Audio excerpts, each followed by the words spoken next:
Okay. This duck's fine.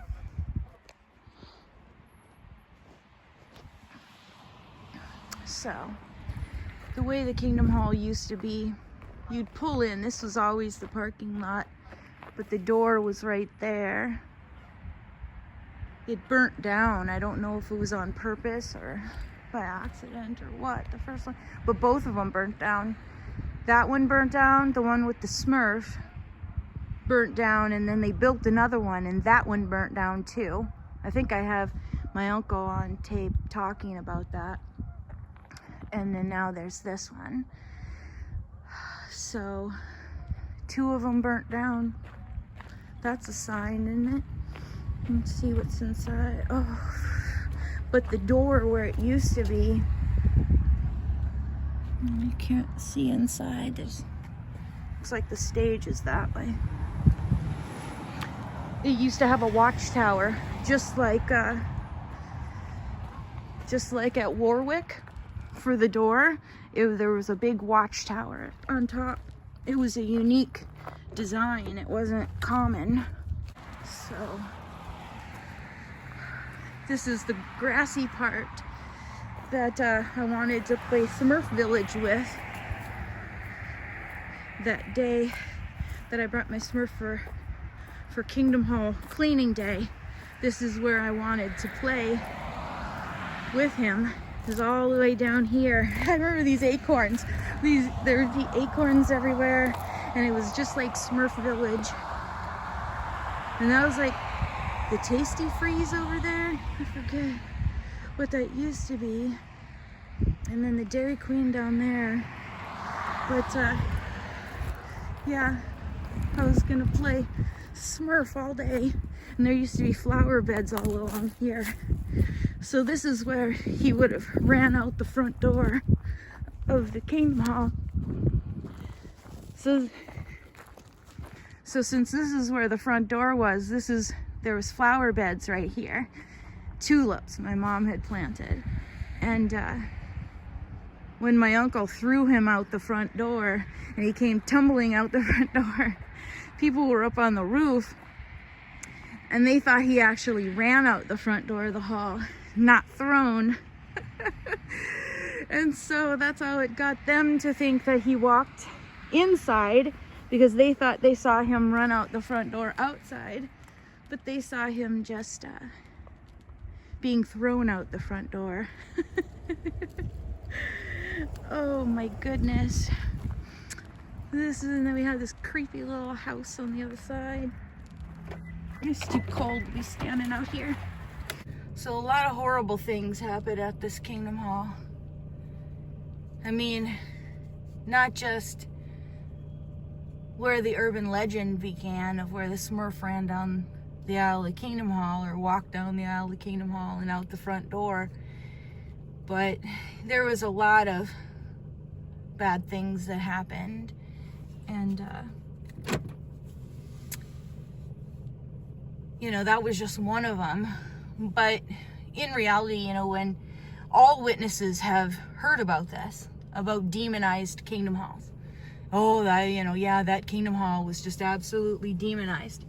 It's like, what do they mean by that? That the actual hall is demonized, or the people there are demonized?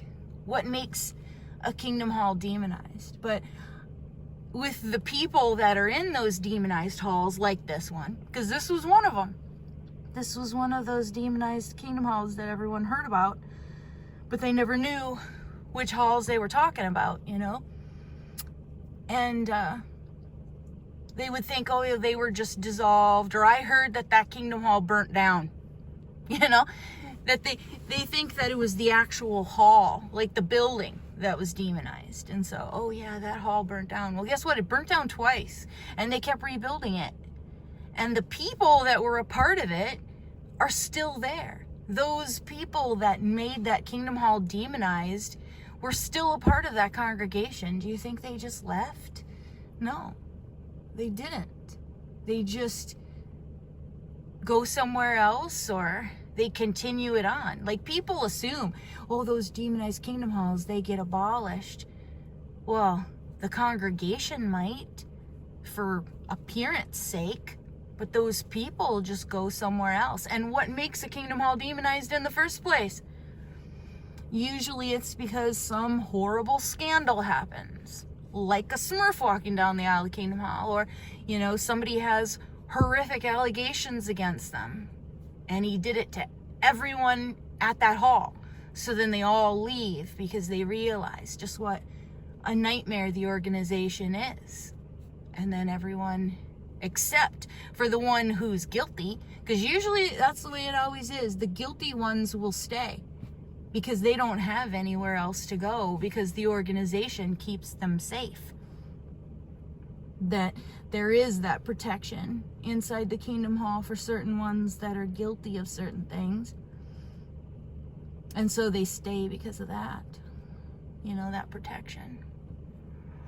I'm so angry at myself for sitting there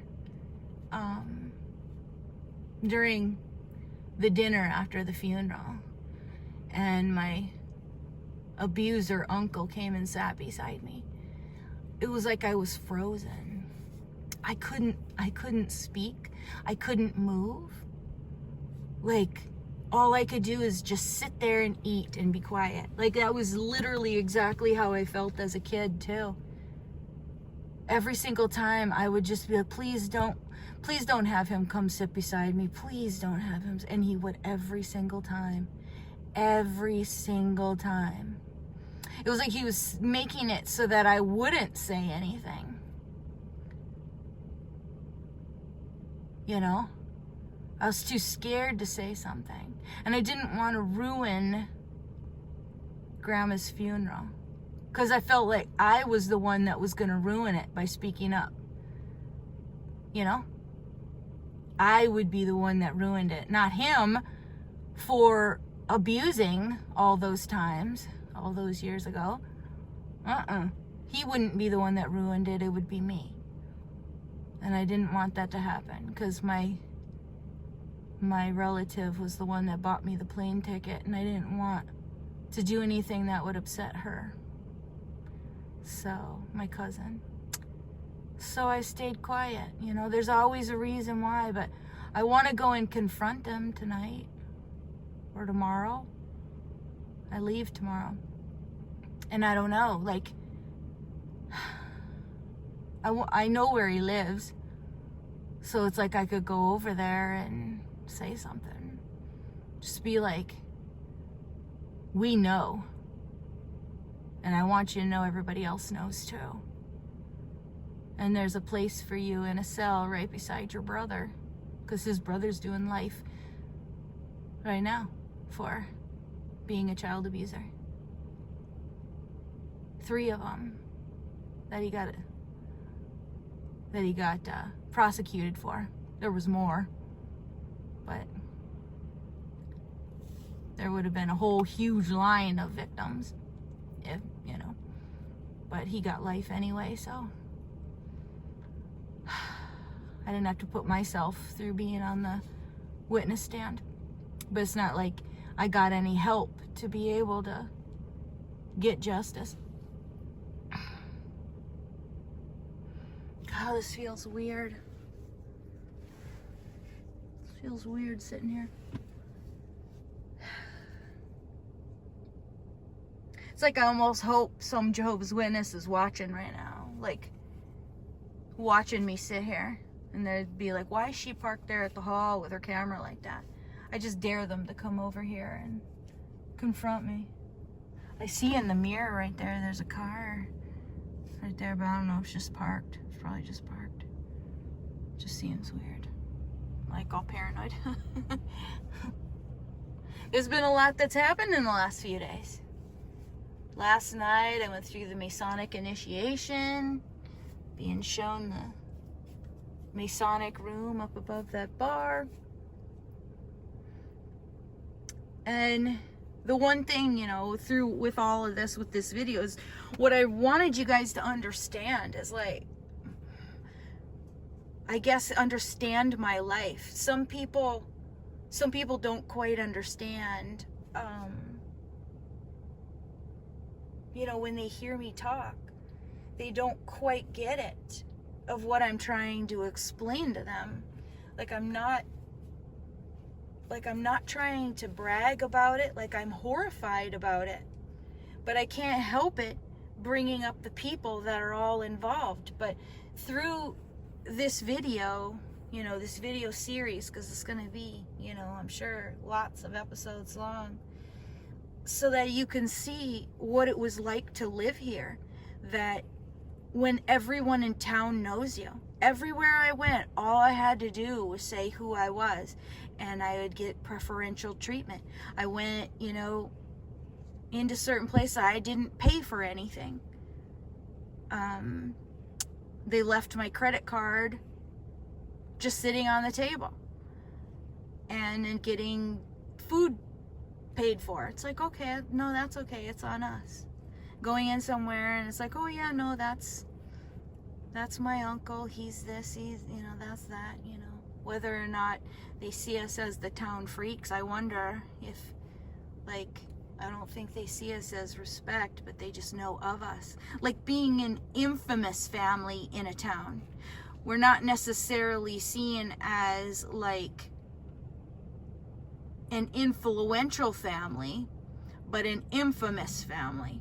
A family that you would be scared of across the railroad tracks. A dangerous family. I went into that bar, and I'll have to show you the shirt. I'll show you, a picture of the shirt I was wearing. I was wearing a Hell's Angels shirt that has this coded message on it that only someone that knows about Hell's Angels would know what that t-shirt meant. So then if you wear it, then certain people would show you respect based upon you wearing that shirt. So same thing with Hell's Angels, same thing with Freemasonry, whether it was one thing or another, didn't matter. If whatever group you were in, if Hell's Angels took precedence, then you would use that. If Jehovah's Witnesses took precedence, you used that. If Masonry took precedence, you use that. Whatever group you're in, of whatever you use, that you can use it to your advantage of the group you're a part of, that's what you do. And we would. And so that's what I did on my trip, so that people could see what that's like, I guess. I don't know. And when, certain people, when they're in a little town like this, and they have power, even if it's power over just a few thousand people, they're the big fish in a small pond. And that's how my dad was. He was the big fish in a small pond, and he was eating all those small fish and manipulating all those small fish to swim the way he wanted them to swim and to do what he wanted them to do, and manipulating all of those fish to suit his purposes. And that's what the governing body members do with the Jehovah's Witnesses as well. And Dad did it in the Witnesses and in the small town, and then he, was working on bigger fishes to fry, which would be then, everyone in the Witnesses. Because he was certainly doing a good job at controlling all the witnesses that he had control over as first a presiding overseer and an elder, and then he would manipulate people as a emergency and acting circuit overseer, being groomed to then become a regular circuit overseer. He started small, and then he worked his way into knowing how to control larger groups of people. But he started with learning how to control us as a family, controlling the people in the town. In any other situation, seriously, in any other situation, I would not have been able, nobody else would have been able to go into the bank and say, hey, can I video record right now? I want to record the bank. People would say, hey, you can't be videotaping in here. Excuse me, ma'am, you can't videotape inside the bank. Right? Or going into the courthouse and I went into the courtroom. No one stopped me. And when someone did find us in the bowels of the courthouse, I then told him exactly who I was, and he went and turned on all the rest of the lights. And we went all the way in. Whereas if anyone else would have gotten caught red-handed inside the bowels of the courthouse, they would have been like, hey, what in the world are you doing? This is the courthouse. But I just said who I was, and he complied. It's like, oh, okay. I mean, and I just got, no one said a word. Because they never do. So, you know, and that's the way it always was. You could just, like, I said this before, like with assemblies, a lot of people get kicked out of assemblies. You know, it's like, oh, you can't be doing this and you can't be recording. I just stand right up there and I record right in plain sight. Like, nope, I'm just going to stand here and no, I'm just recording the assembly. Like, yep, you walk in like you own the place. And when you do, other people see that. Like, I don't know, she seems like she belongs here. She seems like she knows exactly what she's doing and that she has authority to do what she's doing. So who am I to tell her she can't? Because it seems like she feels that she has every right to do it. And you get taught that. Like, as a Jehovah's Witness, when, you know, with certain anointed ones, because that's the way they act. They walk in like they own the place. I'm anointed with Holy Spirit and doot, and they just march right in. I learned how to do that from all the members of my family that were 1914 generation, because that whole generation of my family that were in it, they were all of the anointed and they were all 1914 generation, like all of them. Because they were all born during that time frame. So it's like, because they died, you know, when we were all so young, I had to continue it on. It's like I have to continue his work. I remember that was like his final words to me. He's like, just please don't ever forget. Don't forget what I told you. And just carry on my memory. And don't stop until Watchtower has fallen. He would call it the Watchtower of Babylon is going to fall. And I'm the scarlet-colored wild beast. That was one of the reasons why I started to dye my hair red. It looks good red, I think. I mean, I like it. I like it red. But every single time I do it, I think about that. And that's what, you know, gives me the passion to keep going. But with this, so now you can see exactly when I tell you the story of the Smurf walking down the aisle of the Kingdom Hall, you're gonna see and know exactly what I'm talking about, okay?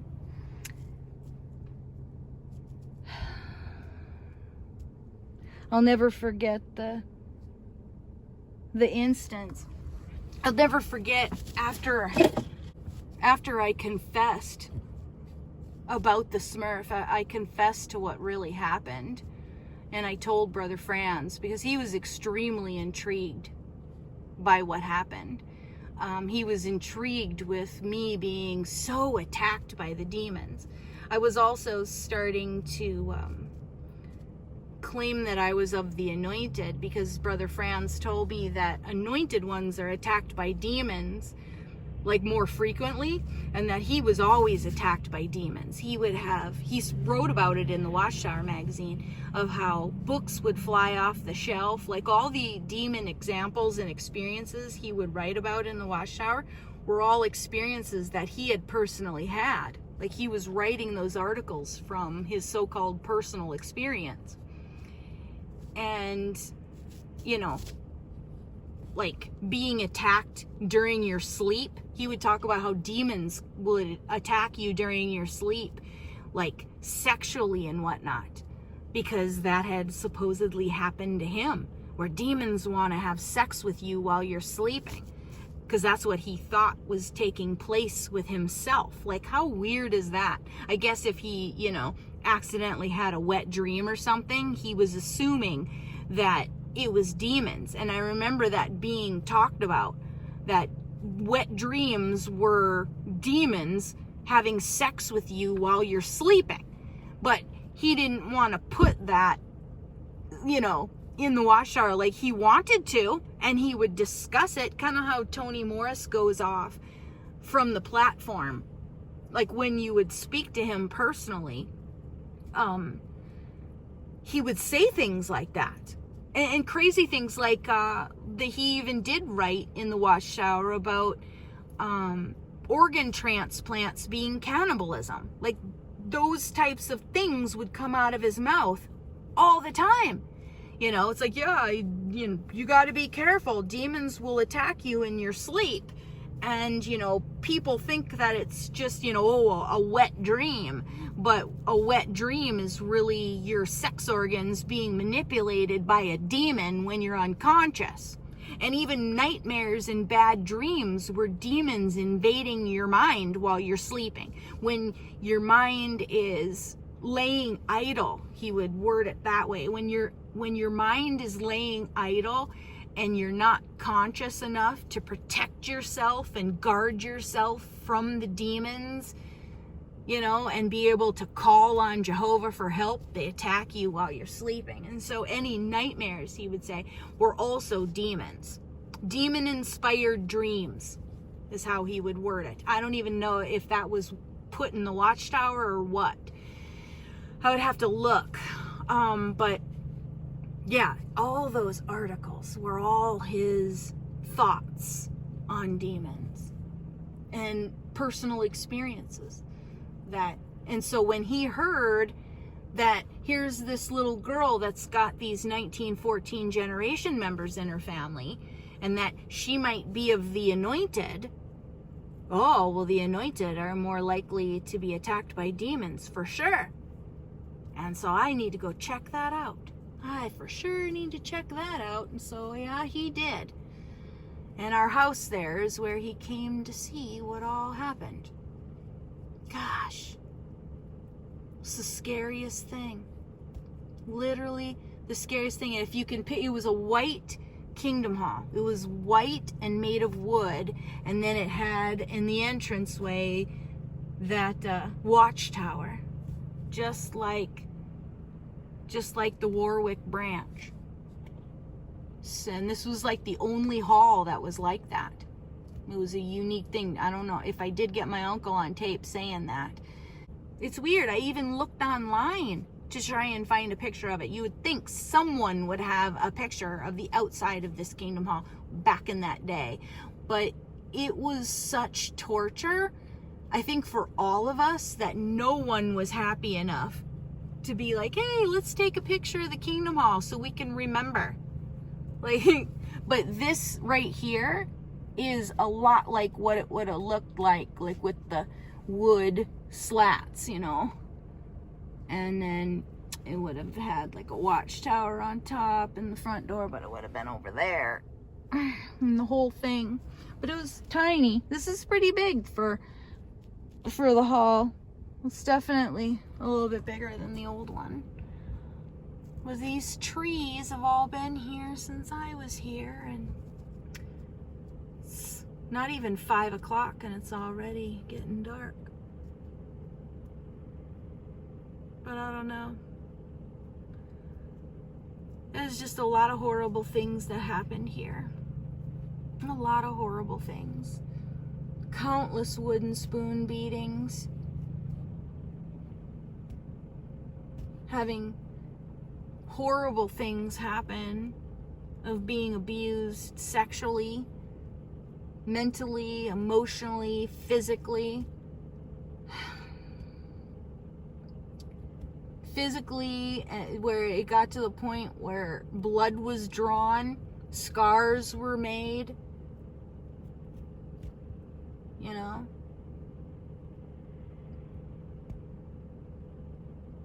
My mom would take me into the bathroom and she would be like, pull up your dress and hold on to the sink. So I would have to pull my dress up. Sometimes I'd tuck it into my like shirt, you know, like into my, if my dress was long enough, I would have these big, thick, long, you know, big dresses, you know, frilly dresses. And I would either like have to take my dress and hold it under my armpits and then put my hands on the sink. Like I can't hold my dress and hold onto the sink at the same time, but I would have to try. And then my mom would want me to bend over, and I would have to look down, because sometimes if I would look at her in the mirror, because I didn't realize why she was wanting me to look down, like not at first. And then I looked at her in the mirror, and she's like, look down, don't you be looking at me. And I was like, why? She's like, I just don't want you to look at me. Or she just really didn't want to look at me in the face, is what it was. And so I did. And she got mad, and she's like, I told you not to be looking in the mirror at me. And I was like, you know, Mama, I didn't realize at first why you don't want me to look in the mirror at you. I said, but now I do. She's like, what do you mean? I'm like, because you get this look on your face just like Grandma. Because my mom would tell me about her mom, my grandma, my mother's mother. And she would say to me, you should count yourself lucky that I don't discipline you like my mother used to discipline me. Because Grandma, I guess, would use a rubber hose or this big thick yardstick on my mom and her siblings. And she's like, you should count yourself lucky. Count your blessings that I don't use a rubber hose or a thick yardstick on you like I used to have. And I don't make you do a bunch of chores like I used to. And so I had to feel that I was privileged and lucky, even though you can't use the word lucky as a Jehovah's Witness. And I was like, you know, what do I say? Fortunate? Even fortunate's not. So I would have to say, count my blessings. So I had to count my blessings that all I got was the wooden spoon. And so I said to my mom, you know, I know why you don't want me to look at your face in the mirror when you're spanking me. She's like, why? Why? Like, what do you mean? I was like, because you get the same look on your face that you used to say that Grandma got. She's like, what? My mom used to say that my grandma used to have a satisfactory grin on her face. That is like a satisfactory grin that Grandma, when she was beating because my mom would have to hold up her skirt just like that, and my mom had told me this it was bizarre. My mom said the same thing to me. She's like, I would watch my mom as she would spank me with the rubber hose or beat me with the rubber hose, and she would have this satisfactory grin on her face. Like she would just have just this look of satisfaction on her face that she was enjoying beating me, she'd say. And I saw the same look on my own mom's face, and I said, you don't want me to look at you because you don't want me to see that you feel the same satisfaction that Grandma felt beating you. I do not. I was like, you want to bet? I said, I wish I had a camera and then I could take a picture of the look on your face. I'm like, I have a feeling you look even more evil than your mom did. I've never seen a more evil look on anyone's face than when I saw on you. And she slapped me across the face so hard. Like, she got me like in the ear. And even to this day, I have like my ear tubes. I have problems with them because she would hit me and slap me in the ears all the time. Like slap me in the eardrums. In fact, she like damaged my eardrum one time where I had ringing in my ears for like a few months. It was pretty severe, you know, when you get slapped across the face and it causes damage to your eardrums and jaw problems like that. That's pretty bad, you know, and that's what I had to deal with. So, you know, it's pretty intense to say the least. So anyway, I don't even know what to say. I really don't. But at least now, you know, it could get exposed, where then you can see exactly the people, because the people were also the same ones on the Zoom for Grandma's funeral. So you're going to be able to see these people and know that you stay away from them no matter what. Like these Jehovah's Witnesses are dangerous. They will lie straight to your face. Like at the drop of a hat, they will not hesitate to lie to you.